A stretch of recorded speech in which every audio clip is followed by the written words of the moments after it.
आज मैं आप सभी को भगवान श्री कृष्ण और अर्जुन के बीच का कुरुक्षेत्र का एक प्रसंग प्रस्तुत कर रहा हूँ, जो कि श्री अभय शर्मा जी द्वारा रचित है। तलवार, धनुष और पैदल सैनिक कुरुक्षेत्र में खड़े हुए रक्त पिपासु महारथी एक दूजे सम्मुख अड़े हुए, कई लाख सेना के सम्मुख पांडव पांच बिचारे थे। एक तरफ थे योद्धा सब, एक तरफ समय के मारे थे।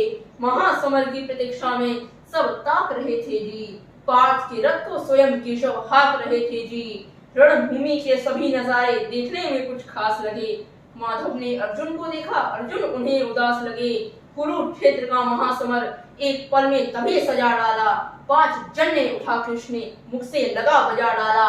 हुआ शंखनाद जैसे ही सबका गर्जन शुरू हुआ।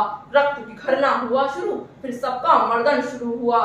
कहा कृष्ण ने उठ पार्थ और आंख को मीच जरा, गांडे पर रख बाड़ों को प्रत्यंचा को खींच जरा। आज दिखा दे रणभूमि में योद्धा का तासीर यहाँ, इस धरती पर कोई नहीं अर्जुन के जैसा वीर यहाँ। सुनी बात माधव की तो अर्जुन का चेहरा उतर गया।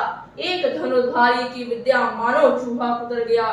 बोले पार्थ सुनो कहना, ये जितने ये सम्मुख खड़े हुए हैं, हम तो इनसे सीख सीख कर सारे भाई पड़े हुए हैं।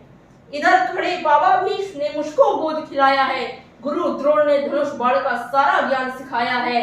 सब भाइयों पर प्यार लुटाया कुंती माता हमारी ने, कभी कोई नहीं छोड़ी थी माता गांधारी ने। ये जितने भी गुरुजन खड़े हुए हैं सभी पूजने लायक हैं। माना दुर्योधन दुशासन थोड़े से नालायक हैं। मैं अपराध क्षमा करता हूँ, बेशक हम ही छोटे हैं, आखिर में माधव सब ताऊ के बेटे हैं। छोटे से भूभाग्य के खातिर हिंसक नहीं बनूंगा मैं, स्वर्ण ताप कर अपने कुल का विध्वंसक नहीं बनूंगा मैं। खून सने हाथों को राजभोग अधिकार नहीं, परिवार मार कर गद्दी मिले तो सिंहासन स्वीकार नहीं। रथ पर बैठ गया अर्जुन, मुंह माधव से मोड़ दिया, आंखों में आंसू भरकर गांडीव हाथ से छोड़ दिया। गांडीव हाथ से जब छूटा तो माधव भी कुछ अकुलाए थे। शीश पार्थ पर गर्व हुआ और मन ही मन हर्षाए थे। मन में सोच लिया कि अर्जुन की बुद्धि ना सटने दूंगा, समर भूमि में पार्थ को कमजोर नहीं पड़ने दूंगा। धर्म बचाने के खातिर एक नव अभियान शुरू हुआ, उसके बाद जगत गुरु का गीता ज्ञान शुरू हुआ। एक नजर एक नजर एक नजर, एक नजर में रणभूमि के कण कण डोल गए माधव। टकटकी बांध कर देखा अर्जुन, एकदम बोल गए माधव। हे पार्थ मुझे पहले ही बतलाते, मैं संवाद नहीं करता, तुम सारे भाइयों की खातिर कोई विवाद नहीं करता। पांचाली के तन पर लिपटी साड़ी खींच रहे थे वो, दोषी वो भी उतने ही जबड़ा खींच रहे थे जो।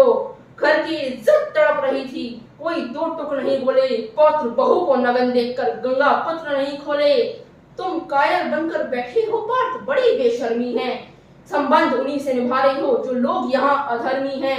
धर्म पे यहाँ आज है भारी संकट है खड़ा हुआ, और तेरा गांडी पार्थ रथ के कोने में पड़ा हुआ। धर्म पे तुम संकट कैसे छाने देते हो, कायरता के भाव को मन में आने कैसे देते हो। हे पांडव के पुत्र, धर्म का कैसा कर्ज उतारा है। शोले होने थे, आंखों में पल बहती जलधारा है। गांडी उठाने में पार्थ जितनी भी देर यहाँ होगी, इंद्रप्रस्थ के राजभवन में उतनी अंधेर वहां होगी।